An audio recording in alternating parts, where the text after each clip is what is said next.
ओ everyone, आज हम comics विनाश के बादल double secret agent Ram Rahim पढ़ेंगे। लेखक है बिमल चटर्जी। चित्रांकन त्रिशूल कॉमिको। विनाश के बादल। पिछले अंक सरफरा वैज्ञानिक में आप पढ़ चुके हैं कि भारत के एक वैज्ञानिक प्रोफेसर प्रदीप शर्मा ने एक ऐसी किरण का आविष्कार किया था जिससे पहाड़ को पलक झपकते ही राई बनाया जा सकता था, समुद्र को सुखाया जा सकता था और रेगिस्तान व बंजर भूमि को आसानी से उपजाऊ बनाया जा सकता था। भारत सरकार द्वारा इस आविष्कार के संबंध में काफ़ी गोपनीयता बरतने के बावजूद भी ना जाने कैसे इसकी भनक खबर विश्व के एक भयानक अपराधी ब्लैक ड्रैगन और विश्व के अनेक देशों के साथ साथ जैमेरिका को भी लग जाती है। जैमेरिका सीक्रेट सर्विस का चीफ अपने एक खतरनाक एजेंट टोरा उर्फ 333 को उस आविष्कार का फार्मूला उड़ाने भारत भेजता है और उधर अपराधी ब्लैक ड्रैगन अपनी अजीबोगरीब व्हेल नुमा पनडुब्बी द्वारा प्रोफेसर की बेटी लता का अपहरण कर लेता है और प्रोफेसर का धमाका कर एक जहाज़ में बुलाता है। प्रोफेसर शर्मा राम रहीम को सारी बात बताकर उनके साथ जहाज़ में पहुंचता है। वहां ब्लैक ड्रैगन का एक आदमी प्रोफेसर से मिलता है, लेकिन उनमें से जो वार्तालाप होती है वो एक दूसरे कमरे में होती है। मौजूद राम रहीम भी सुन लेते हैं और ये फैसला करते हैं कि वो व्हेल पनडुब्बी द्वारा अपराधी के अड्डे पर पहुंचकर उसका खात्मा करेंगे। जब आधी रात के समय व्हेल विशालाकाय पनडुब्बी उनके जहाज़ का अपहरण करती है तो अकस्मात लगने वाले झटके से राम रहीम हवा में उछल जाते हैं। जैसे ही दोनों के सर फर्श से टकराए वे बेहोश होकर फर्श पर लुढ़क गए। तब तक आधा जहाज़ व्हेल के विशाल खुले हुए मुंह में पहुंच चुका था। यात्रियों में कोहराम मचा था, बचाओ बचाओ हाय। जहाज़ पर सवार कुछ मुसाफिरों ने घबराकर पानी में छलांग लगा दी। देखते ही देखते समूचे जहाज़ को व्हेल निकल गई, जबकि व्हेल पनडुब्बी के भीतर पूरे जहाज़ के भीतर ले लिया गया। 4-1 देख रहा हूँ। नंबर 2-1 तुम शटर बंद करो और पनडुब्बी को नीचे ले चलो। ओके। अगले ही पल उसके सामने लगे कई स्विच और कलपुर्जों को दबाना इधर उधर करना आरंभ कर दिया, जबकि एजेंट 4-1 अपने बॉस से संपर्क स्थापित कर रहा था। Hello station 0। Agent 4-1 calling. Hello 0 station. Hello.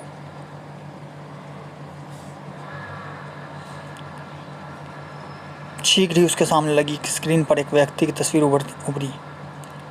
Yes agent 4-1, क्या रिपोर्ट है? जहाज़ का कुशलतापूर्वक अपहरण कर लिया गया है और अब हम स्टेशन पहुंच रहे हैं।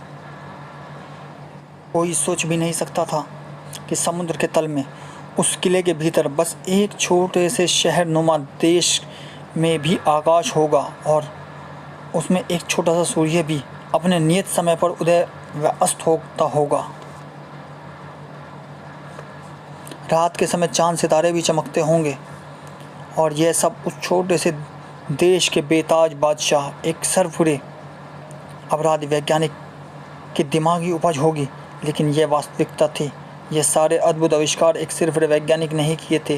नाम था ब्लैक ड्रैगन, जो अपने अद्भुत चमत्कारिक किंतु भयानक आविष्कारों की बदौलत पूरे विश्व पर शासन करने का ख्वाब देख रहा था।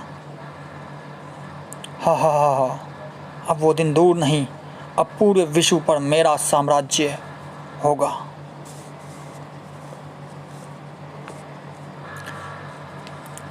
तभी एक व्यक्ति ने प्रवेश किया। महान सम्राट ब्लैक ड्रैगन को एजेंट जेड का अभिवादन स्वीकारो। क्या रिपोर्ट है एजेंट जेड? हिम और शिप से रिपोर्ट आई है कि प्रोफेसर शर्मा को जहाज समेत कब्जे में कर लिया गया है और अब कुछ ही देर में वो यहाँ पहुँचने वाले हैं। Very good. डेथ शिप किले पर पहुँचते ही प्रोफेसर को हमारे सामने पेश करना और बाकी यात्रियों को इंजेक्शन देकर उनकी योग्यता के अनुसार काम पर लगा देना। तुम्हें कॉमन हॉल में मिलूंगा। जो आज्ञा मां महिम, कहकर एजेंट जेड वहाँ से चला गया। एजेंट जेड के जाने के बाद हा हा हा प्रोफेसर शर्मा, तुम और तुम्हारा आविष्कार मेरे मिशन के लिए निसंदेह बहुत ही महत्वपूर्ण और लाभदायक सिद्ध होगा। उसके बाद मैं प्रयोगशाला से बाहर निकल कर लंबे लंबे डग भरता हुआ एक तरफ चल पड़ा। और जब वह विशाल वेलनुमा पनडुब्बी किले के चारों ओर पहले शीशे के गोले के निकट पहुंचती है तो शीशे के गोले में एक बड़ा सा छिद्र उत्पन्न होता है। उसमें से 10 फुट व्यास का 40-50 फुट लंबा एक शीशे का पाइप निकलकर घूमता हुआ व्हेल के मुंह में समा जाता है। पाइप का कांटेक्ट शिप के साथ हो चुका है। नंबर 2, ठीक है, तुम अपने आदमियों को आदेश दो कि माल और यात्रियों को उठाकर स्टेशन 0 से आने वाले आदमियों की मदद करें। ठीक है। उधर शीशे के गोले से निकलकर पनडुब्बी के साथ जुड़े उस 40-50 फुट के शीशे के पाइप का दूसरा सिरा किले के भीतर बनी एक बड़ी सी इमारत के एक बड़े से कमरे से जुड़ा हुआ था। जाओ डेथ शिप में जाकर जहाज से यात्रियों और माल के साथ प्रोफेसर शर्मा को भी ले आओ, लेकिन सावधानी से। Yes sir. फिर ब्लैक ड्रैगन के एक आदमी एक एक करके सीढ़ियों से होते हुए उस गोल क्षेत्र में प्रवेश करने लगे और शीशे के पाइप के भीतर से होते हुए वेलनुमा पनडुब्बी की ओर बढ़ने लगे। शीघ्र ही पनडुब्बी के भीतर मौजूद जहाज के अंदर पहुंचकर उन लोगों ने बेहोश यात्रियों को उठाकर पहिए के रास्ते ही किले के भीतर उसी कमरे में पहुंचना आरंभ कर दिया जहां एजेंट जेड मौजूद था। शाबाश, इन्हें फर्श पर लेटा दो और ज़रा तेज़ी दिखाओ। जल्दी ही प्रोफेसर शर्मा भी एक कैबिन में बेहोश पड़ा मिल गया। ओ गुड प्रोफेसर प्रदीप शर्मा यही है, इसे सावधानी से उठाओ। ओके। लगभग 1 घंटे के बाद एक यात्री वाहक जहाज से सभी यात्रियों को उस कमरे में पहुंचा दिया गया। सर, प्रोफेसर शर्मा सहित सभी यात्रियों को यहां लाया जा चुका है। गुड, पाइप को भीतर ले लो तथा इन सब यात्रियों को बेहोशी में ही इंजेक्शन लगा दो ताकि होश में आने के बाद ये खुद को भूल कर सिर्फ हमारे आदेशों को गुलाम हो जाएं। Yes sir. इसके बाद एजेंट जेड फर्श पर एक तरफ बेहोश पड़े प्रोफेसर शर्मा के निकट पहुंचा। नंबर 7, तुम प्रोफेसर को उठाकर मेरे साथ रूम 33 में चलो। Okay sir. अगले ही पल वह व्यक्ति प्रोफेसर को कंधे पर डालकर एजेंट जेड के साथ उस कमरे से बाहर निकल कर एक तरफ चल पड़ा। इधर कमरे के भीतर नीली पीली व लाल वर्दीधारी व्यक्ति ज़मीन पर बेहोश पड़े व्यक्तियों को के सरों पर एक ऐसा इंजेक्शन लगाने में जुट गए जिससे इंसान का मस्तिष्क सुन ही रह जाता है। उस इंजेक्शन के प्रभाव से इंसान देख, बोल, सुन और काम तो कर सकता था, लेकिन अपनी इच्छा अनुसार नहीं। वह वही काम कर सकता था जिसका उसे आदेश दिया जाता और वह व्यक्ति मशीन पर लगे एक हैंडल को घुमाते हुए शीशे के पाइप को पनडुब्बी के से अलग करने में जुट जाते हैं। उन बेहोश व्यक्तियों में राम रहीम भी थे जिनके चेहरों पर मेकअप था। ब्लैक ड्रैगन के एक आदमी ने जैसे ही राम रहीम को इंजेक्शन लगाने के लिए उनका सर पकड़ा, सर पर लगने लगी विग उतरकर उनके हाथ में आ गई। आई मेकअप कौन हो सकता है ये छोकरा? उधर शीशे के पाइप के हटते ही वेलनुमा पनडुब्बी, जिसका नाम डेथ शिप था, पानी के भीतर ही चलती चलती एक ऐसे स्थान पर पहुंची जहां 20 जहाज गर्क पड़े हुए थे।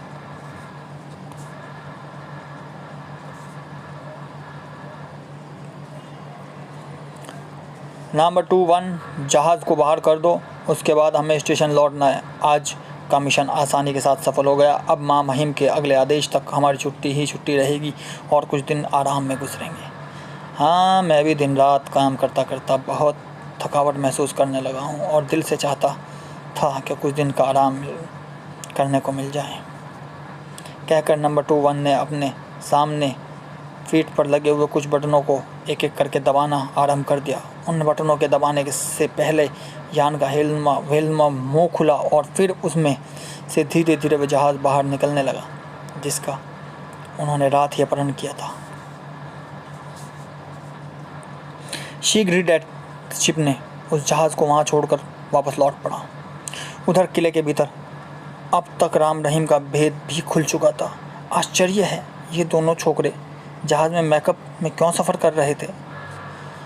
मुझे तो दाल में कुछ काला लगता है, कहीं ये दोनों जासूस ना हो सकता है। मेरे विचार से इन्हें इंजेक्शन ना लगाकर पहले इन्हें महामहिम के सामने प्रस्तुत करना बेहतर रहेगा। यदि ये जासूस हुए तो महामहिम स्वयं इनकी सारी सच्चाई उगलवा लेंगे। हाँ, यही ठीक रहेगा। तुम दोनों इन्हें ले जाओ और होश में लाकर महामहिम के सामने पेश करो। तब तक हम इन बाकी लोगों को होश में लाकर काम में लगाते हैं। इंजेक्शन लगाने का काम तो पूरा हो चुका है। ठीक है। इसके बाद 2 व्यक्ति राम रहीम को बेहोश शरीरों को कंधे पर डालकर कमरे से बाहर की ओर चल पड़े और बाकी व्यक्ति फर्श पर मूर्छित पड़े व्यक्तियों को होश में लाने के प्रयत्न में जुट गए। लगभग आधे घंटे के परिश्रम के पश्चात ब्लैक ड्रैगन के आदमी स्त्रियों और पुरुषों को बच्चों को होश में लाने में सफल हो गए। फिर अत्यंत ही बूढ़े एवं कमज़ोर लोगों को छांटकर एक तरफ कर दिया गया। होश में आने के बाद सभी जीवित पुतलों की तरह लग रहे थे। नंबर 10 तुम और नंबर 11, 14, 15 और 20 इन तंदुरुस्त स्त्री पुरुषों को और बच्चों को लेकर पॉइंट 3 पर जाओ और सबको काम पर लगा दो। मैं इन बेकार लोगों को गैस चैम्बर में ख़त्म करने के लिए ले जाता हूँ। ओके। नंबर 10 जवान व स्वस्थ पुरुष स्त्री पुरुषों को बच्चों को भेड़ बकरियों के समान हाँकता हुआ अपने साथ एक तरफ चल दिया। वह एजेंट जेड अन्य लोगों को लेकर दूसरी तरफ बढ़ चला। बूढ़े एवं कमज़ोर स्त्री पुरुषों को शीशे के एक बड़े से चैम्बर में बंद कर दिया। इसमें जहरीली गैस छोड़ दी गई। खो खो, आह, हाय, कोई बचाओ, उफ। कुछ देर तक चीखते चिल्लाते रहने के पश्चात उन सब ने तड़प तड़प कर दम तोड़ दिया। चलो अब तुम इन सब की लाशें ठिकाने लगा दो। उधर नंबर 10 स्वस्थ स्त्री पुरुषों और बच्चों को लेकर किले के भीतर ही एक ऐसे स्थान पर पहुंचा जहां पहले से ही अन्य असंख्य स्त्री पुरुष व बच्चे खुदाई व पत्थर तोड़ने आदि का काम कर रहे थे। शायद वहां किसी इमारत आदि का निर्माण कार्य चल रहा। चलो तुम सब ये फावड़े, कुदाल व तसले आदि लेकर खुदाई करने में, पत्थर तोड़ने में, मिट्टी उठाने के आदि के काम में, अपने मनपसंद काम में जुट जाओ। इधर एजेंट जेड और प्रोफेसर शर्मा को होश में लाने के पश्चात ब्लैक ड्रैगन के पास लेकर पहुंचा। मैं तुम्हारा स्वागत करता हूं प्रोफेसर। मुझे दुख है कि तुम यहाँ तक आने में थोड़ा तुम्हें कष्ट उठाना पड़ा। कौन हो तुम? मुझे ब्लैक ड्रैगन कहते हैं। फ़िलहाल तो मेरे आदमी ही मुझे इस नाम से ही जानते हैं, लेकिन मुझे विश्वास है कि एक दिन दुनिया भी मुझे इस नाम से ही जानने लगी। हा हा हा हा। ओह, तो यही है ब्लैक ड्रैगन जिसने मेरी बेटी का अपहरण किया है। मेरी बेटी कहाँ है और तुम मुझसे क्या चाहते हो? तुम्हारी बेटी सकुशल है प्रोफेसर, और अभी कुछ ही देर में उससे तुमसे मिलवा दिया जाएगा। अब रहा मेरे चाहने का सवाल, तो सुनो। मैं तुम्हारा वह किरणों वाला आविष्कार चाहता हूँ। मैं चाहता हूँ कि भविष्य में तुम उन किरणों को मेरे लिए, सिर्फ मेरे लिए तैयार करो, ताकि मैं जल्द से जल्द पूरी दुनिया को मुट्ठी में कर सकूँ। तुम्हारा ये सपना कभी पूरा नहीं होगा शैतान। मैं मरते मर जाऊँगा, लेकिन तुम्हारे लिए काम तो करना दूर, आविष्कार के फॉर्मूले तक की तुम्हें हवा लगने नहीं दूँगा। कुत्ते, वो आविष्कार मेरे देश की अमानत है, और देश का ये सेवक उस अमानत की रक्षा के लिए अपनी बेटी तो क्या सैकड़ों बेटियां कुर्बान कर देगा। अच्छा, हाँ हाँ हाँ हाँ। सुनो प्रोफेसर, तुमसे पहले भी दुनिया के बड़े बड़े वैज्ञानिकों का अपहरण करके यहाँ लाया जा चुका है। पहले उन सभी ने अपने देश के प्रति ऐसी ही देशभक्ति दिखाई थी जैसी तुम दिखा रहे हो, लेकिन उसके बाद वे आज तक मेरे इशारों पर नाच रहे हैं और मेरे लिए नए नए प्रयोग कर रहे हैं। जानते हो क्यों और कैसे? कहकर ब्लैक ड्रैगन ने अपनी जेब से एक चकोर सी डिबिया निकालकर उसमें से एक लंबी सी सिरिंज निकाली जो विचित्र बनावट की थी, और उसे प्रोफेसर को दिखाते हुए बोला, इस सिरिंज के कारण, इस सिरिंज में एक ऐसी दवा भरी है जिसके शरीर में प्रवेश करते ही दिमाग में विरोध करने वाली नस सुन पड़ जाती है और वह व्यक्ति मेरे आदेशों का गुलाम बनकर रह जाता है। और प्रोफेसर, मैं अब तुम्हारा भी वही हाल करूँगा। इस सिरिंज में भरी दवा तुम्हारे मस्तिष्क में इंजेक्ट करने के बाद तुम भी उन लोगों की तरह इनकार करने की स्थिति में नहीं रह जाओगे और एक वफादार नौकर की तरह मेरे लिए काम करोगे। नहीं, तुम ऐसा नहीं कर सकते। तभी ब्लैक ड्रैगन ने अपने आदमियों को इशारा किया और जेड समेत 2 व्यक्तियों ने प्रोफेसर शर्मा को दबो ही लिया। नीच कमीनों, छोड़ दो मुझे, वरना मैं एक एक को मार डालूंगा। हाँ, अब चलना कूदना बेकार है प्रोफेसर। और दवा इंजेक्ट होने के कुछ ही क्षण उपरांत महान ब्लैक ड्रैगन को इस गुलाम का अभिवादन स्वीकारो। प्रोफेसर, क्या तुम अपने स्वामी के लिए काम करने के लिए तैयार हो? यह गुलाम अपने मामहिम के लिए हर काम करने के लिए तैयार है। वक्त पड़ने पर अपनी जान देने से भी पीछे नहीं हटेगा। गुड, तो बताओ तुम्हारा वो एक्स किन्नो का फॉर्मूला तुम्हारे घर अथवा प्रयोगशाला में कहाँ रखा है? वह रीडिंग रूम में एक खुफिया अलमारी में रखा है, लेकिन मामहिम वहाँ से फार्मूला लाना बड़ा कठिन है। सरकार ने मेरी प्रयोगशाला की कड़ी सुरक्षा कर रखी है। सुरक्षा गार्डों के रहते वहाँ बिना मेरी इच्छा के कोई परिंदा भी पर नहीं मान सकता। उसकी तुम चिंता ना करो प्रोफेसर, परसों सुबह तक तुम्हें फार्मूला तुम्हारे सामने होगा। एजेंट जेड, तुम रेड फोर्स के इंचार्ज से कांटेक्ट करो, उसे सारी बातों से अवगत करा दो। आदेश दो कि वह फार्मूला परसों सुबह तक यहाँ या कल रात तक हमारे सामने होना चाहिए। Yes sir. एजेंट जेड तुरंत कमरे से बाहर निकल गया। एजेंट जेड के वहाँ से जाते ही प्रोफेसर की बेटी लता ने ब्लैक ड्रैगन के 2 आदमियों के साथ वहाँ प्रवेश किया। लो प्रोफेसर, अपनी बेटी से मिलो। डैडी, लता मेरी बेटी। तुम ठीक हो ना बेटी? बिल्कुल ठीक हूँ डैडी, इन लोगों ने मुझे से आज तक कोई कष्ट नहीं दिया, बहुत अच्छे लोग हैं ये। डैडी, मेरी आपसे प्रार्थना है कि आप महान ड्रैगन का साथ दें, महान, और इनके लिए भरसक काम करें। यह भी कोई कहने की बात है बेटी, महामहिम का जो भी आदेश होगा वो मुझे अपने प्राणों से बढ़कर प्रिय होगा। ब्लैक ड्रैगन लता को भी वह इंजेक्शन लगा चुका था जो उसने प्रोफेसर को लगाया था। तभी महामहिम की जय हो।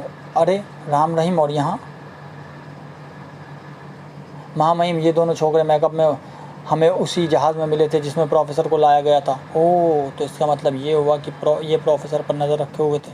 ये प्रोफेसर पर नज़र रखे हुए थे।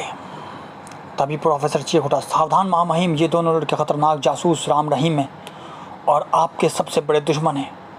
इन्हें तुरंत मौत के घाट उतार दीजिए। तुम ठीक कहते हो प्रोफेसर, लेकिन मैं इन्हें अभी नहीं, बल्कि उस समय मारूंगा जब विश्व का सम्राट बन जाऊंगा, ताकि ये खतरनाक जासूस मेरे कदमों पर नाक रगड़ते हुए बेबसी से खून के आंसू बहाएं और मैं इनकी बेबसी पर दिल खोल कर हंस सकूं। राम रहीम को ये समझते देर नहीं लगी कि इनके सामने खड़ा नकाबपोश ही ब्लैक ड्रैगन है, लेकिन प्रोफेसर का व्यवहार उनकी समझ में नहीं आया। क्या इस शैतान ने प्रोफेसर अंकल पर कुछ कर दिया है, या वे जानबूझकर कोई नाटक कर रहे हैं? वाह प्रोफेसर, क्या ज़ोरदार एक्टिंग कर रहे हो। लेकिन यह लड़की कौन है? कहीं प्रोफेसर की बेटी लता ही तो नहीं? क्या सोचने लगे बच्चों? यदि तुम प्रोफेसर और उसकी बेटी के बारे में सोच रहे हो तो बता दूं, इस समय इन दोनों का दिमाग मेरे अधिकार में है। यही नहीं, बल्कि यहाँ मौजूद सभी लोगों का दिमाग मेरे कब्ज़े में है और वे केवल मेरे ही आदेशों का पालन करते। ओह खैर, क्या तुम यह नहीं जानना चाहोगे कि मैं कौन हूँ? हमने तुम्हें पहचान लिया है ब्लैक ड्रैगन, लेकिन हम ये ज़रूर जानना चाहेंगे कि तुमने समुद्र के तल में क्या षड्यंत्र रचा है, तथा तुम प्रोफेसर की बेटी का अपहरण करके प्रोफेसर से क्या चाहते हो। प्रोफेसर से मैं उनका आविष्कार चाहता था, जो अब मुझे जल्द ही प्राप्त हो जाएगा। और रही षड्यंत्र रचने की बात, तो वह भी सुन लो प्यारे बच्चों। मैं यहाँ विश्व फतेह करने की तैयारी कर रहा हूँ और सर्वप्रथम हिंदुस्तान को फतेह करके मैं विश्व सम्राट बनने के लिए पहला कदम उठाऊंगा। उसके बाद एक एक करके सारे राष्ट्र मेरे शिकार बनेंगे। ऐसा होना नामुमकिन है ब्लैक ड्रैगन, पूरे विश्व से एक साथ टक्कर देना केवल सपने के सिवाय कुछ नहीं। हाँ ब्लैक ड्रैगन, तुम्हारी बात बिल्कुल हद से प्रद नहीं लगती। मेरी मानो तो अब भी वक्त है। यह सब छोड़कर अपने आप को कानून के हवाले कर दो, वरना बाद में पछताने का भी मौका नहीं मिलेगा। तुम दोनों ने अभी मेरी शक्ति से परिचित नहीं हो छोकरो, वरना मुझसे ऐसी बचकाना सलाह देने की हिम्मत कदापि नहीं करते। खैर, सुबह होने में कुछ समय बाकी है, फिर मैं तुम्हें अपनी शक्ति का नज़ारा एक बार ज़रूर दिखाऊंगा। सैनिकों, इन्हें ले जाओ और कैद खाने में डाल दो, लेकिन ध्यान रहे जब तक मैं न कहूँ इन्हें हमारे कैद खाने में कोई तकलीफ़ नहीं होनी चाहिए। जो कुछ खाना पीना चाहें इन्हें दे देना, परंतु सावधान, ये दोनों बहुत चालाक और ख़तरनाक लड़के हैं, अतः इनकी निगरानी में किसी किस्म की कोई लापरवाही नहीं होनी चाहिए। जो आज्ञा मामहिम। जाओ बच्चों, अब जाकर आराम करो, कल दिन के समय फिर मुलाकात होगी। दूसरी मुलाकात का हमें भी उत्सुकता से इंतज़ार रहेगा प्यारे अंकल जानवर। सैनिक राम रहीम को लेकर वहाँ से चल दिए। मिस लता, अपने पिता को अपने कमरे में ले जाओ। अब अपने पिता की देखभाल का जिम्मा तुम्हारा। इन्हें जिस किसी भी वस्तु की आवश्यकता हो उपलब्ध करा देना। मेरे सैनिक हर समय तुम दोनों की सेवा में तत्पर रहेंगे। धन्यवाद सिनोर। और लता अपने पिता एवं 7 आए सैनिकों के साथ वापस लौट पड़ी। कल दिन को मैं राम रहीम के सामने संपूर्ण एशिया को एक चुनौती दूंगा, फिर देखूंगा कि उसका परिणाम क्या निकलता है। राम रहीम को एक इमारत के भीतर बने कैद खाने में डाल दिया गया। उस पूरे कैद खाने में शायद वो ही 2 कैदी थे। किसी चीज़ की ज़रूरत हो तो मांग लेना। जब सैनिक उनकी कोठरी से हट गए, आश्चर्य है भैया, इस पूरे कैद खाने में केवल हम 2 ही कैदी हैं। शायद तुमने ब्लैक ड्रैगन की बात ध्यान से नहीं सुनी रहीम। उसने कहा था कि यहाँ मौजूद सभी लोगों के दिमाग उसके अधिकार में हैं। फिर भला किसी को कैदी बनाने की उसको क्या ज़रूरत है? यदि ऐसी बात है तो उसने हमारे दिमागों पर काबू पाने की कोशिश क्यों नहीं की, जबकि ऐसा करने से उसे हमसे कोई भी ख़तरा नहीं रह जाता। शायद यह जताने के लिए कि हम उसके सामने किसी चूहे से अधिक महत्व नहीं रखते। उसे हमारी कोई परवाह नहीं है। इसका मतलब तो यह हुआ राम भैया कि उसे इस बात का पूरा विश्वास है कि लाख चाहने के बावजूद भी हम उसका कुछ नहीं बिगाड़ सकते। हाँ, वो अपनी शक्ति के घमंड में चूर है और यही घमंड एक दिन रावण की तरह उसे भी ले डूबेगा। यहाँ से आज़ाद होने और ब्लैक ड्रैगन से टक्कर लेने के लिए कोई उपाय सोचा? कल एक बार उसकी शक्ति का नमूना देख लूँ, फिर कोई उपाय सोचूंगा। चलो अब सो जाओ। फिर दोनों अपने अपने बिस्तरों पर लेट गए। उसके बाद कब दोनों की आँख गई उन्हें होश ही नहीं आया। खर्र। अगले दिन जब राम रहीम सोकर उठे तो सुबह के 11 बज चुके थे। उस कैद खाने के भीतर ही बाथरूम और टॉयलेट भी बने थे, अतः दोनों ने नित्य क्रिया से फारिग होने में देर नहीं लगाई। हम तो तैयार हो गए, लेकिन वो सैनिक, परंतु अभी रहीम अपनी बात पूरी नहीं कर पाया था कि लो वो भी आ गए। शायद हमारे लिए नाश्ता पानी लाए हैं। अरे भाई जल्दी लाओ, पेट में चूहे बुरी तरह उछल कूद मचा रहे हैं। अंदर आकर सैनिक ने राम रहीम के बेड्स के बीच एक मेज़ रखकर उस पर नाश्ता लगा दिया। जल्दी से नाश्ता कर लें, उसके बाद तुम्हें माँ महिम के पास ले चलना है। ठीक है, तुम बाहर जाकर हमारे नाश्ते से निपटने का इंतज़ार करो। हम नहीं चाहते खाते समय तुम में से किसी की नज़र हमें लगे। सैनिक खामोशी से कैद खाने से बाहर चले गए और राम रहीम नाश्ता करने में जुट गए।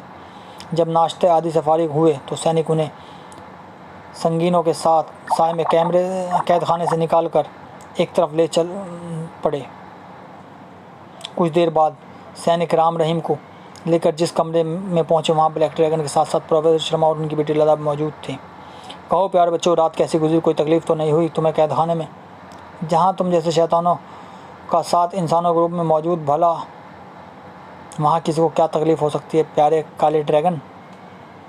फ़िलहाल मैं तुम्हारी किसी बात का बुरा नहीं मानूंगा बच्चे, क्योंकि मुझे विश्वास है कि एक बार मेरा स्टेशन और शक्ति का नमूना देखने के पश्चात ऐसी बेहुदा बकवास करने की कल्पना तक नहीं करोगे तुम। आओ अब मैं तुम्हें अपने स्टेशन की एक झलक दिखाता हूँ।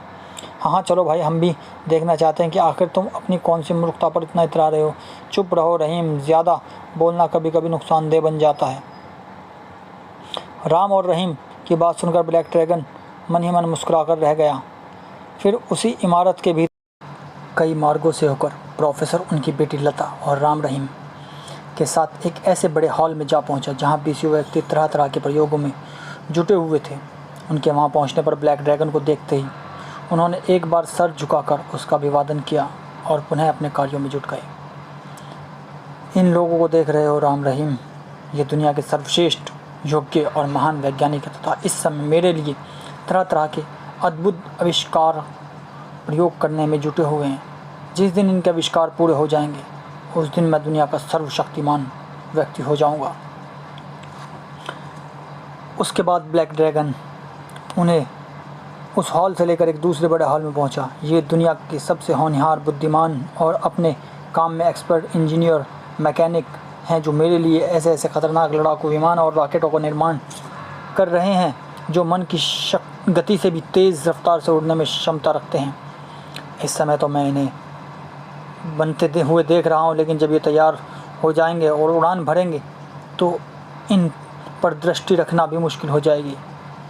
इनमें ख़ास बात यह होगी कि दुनिया की कोई भी रडार इन्हें कैच नहीं कर पाएगा। फिर ब्लैक ड्रैगन उन्हें लेकर तीसरे हॉल में पहुंचा। अंत में ब्लैक ड्रैगन उन्हें लेकर एक ऐसे हॉल में पहुंचा जहां चारों तरफ यंत्रों और मशीनों का जाल सा फैला हुआ था और 50 व्यक्ति उन यंत्रों और मशीनों के समक्ष बैठे हुए अपने कार्यों में जुटे हुए थे। हा हा हा हा। और ये है मेरा शक्तिशाली स्टेशन जिसका नाम मैंने स्टेशन 0 रखा है। यहाँ से मैं न केवल पूरी दुनिया से रेडियो संपर्क कर सकता हूँ बल्कि जब चाहूँ पूरी दुनिया पर आक्रमण भी कर सकता हूँ। आओ अब मैं तुम्हें अपने वैज्ञानिक शक्ति का एक छोटा सा नमूना दिखाता हूँ। मिस्टर जोसेफ, क्या तुमने मेरे आदेशानुसार सारी तैयारियाँ पूरी कर दी हैं? Yes master. तो ठीक है, ऑपरेशन स्टार्ट करो।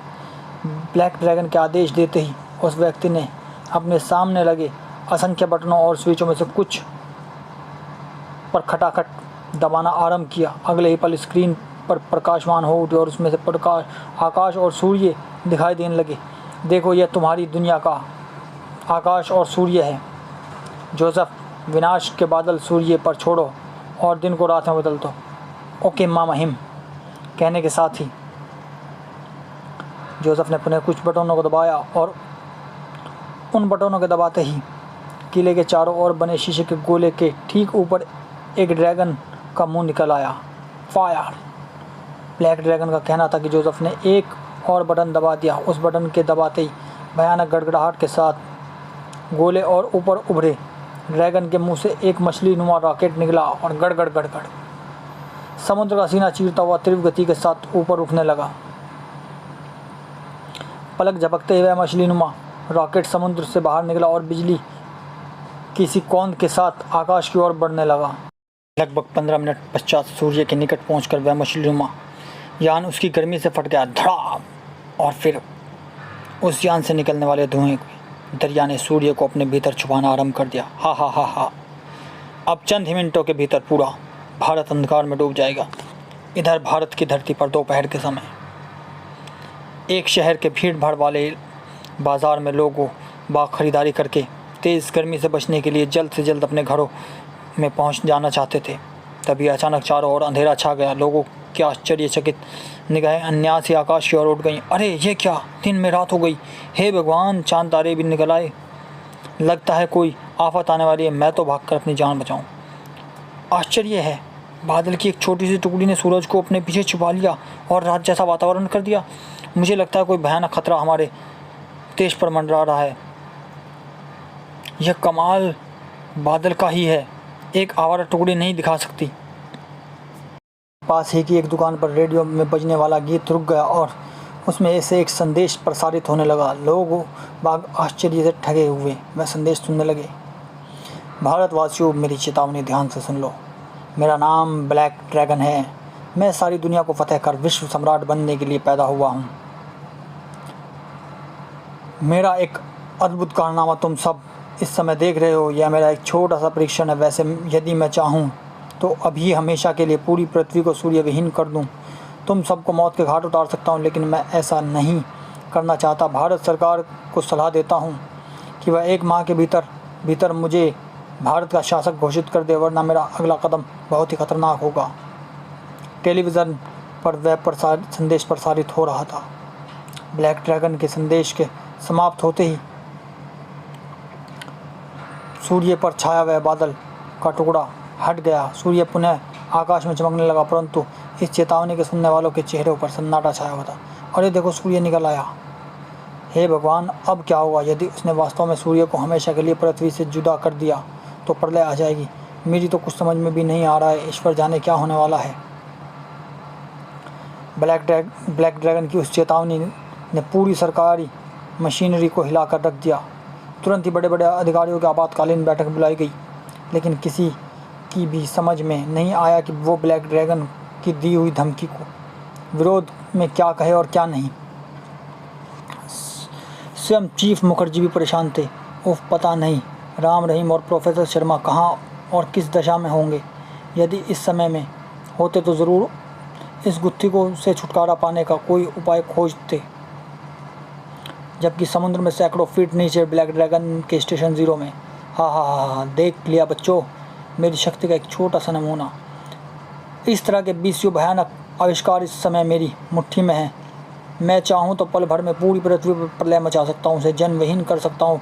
अब तुम देखना, एक माह के भीतर भीतर तुम्हारी सरकार किस तरह चूहे के समान देश की बागडोर मेरे हवाले करती है। आप वास्तव में महान हैं, महामहिम। प्रोफेसर, जब तुम्हारा आविष्कार पूरा हो जाएगा तो इंसान तो क्या, भगवान भी मुझे अपने से ज़्यादा महान समझने लगेंगे। आओ अब चलें। लेकिन राम रहीम को काटो तो खून नहीं था, उनके दिल और दिमाग में एक भयानक तूफान हिलोरे ले रहा था। यदि वास्तव में इसके पास इतनी ज़बरदस्त शक्तियाँ हैं तो दुनिया को बर्बादी से बचाना कठिन हो जाएगा। हे ईश्वर, हमारी मदद कर। क्या राम रहीम ब्लैक ड्रैगन को पृथ्वी पर प्रलय मचाने से रोक पाएंगे? ब्लैक ड्रैगन की धमकी का प्रभाव भारत सरकार पर क्या पड़ा? क्या भारत सरकार ने जनता की जान माल की सुरक्षा के लिए देश की बागडोर ब्लैक ड्रैगन के हवाले कर दी?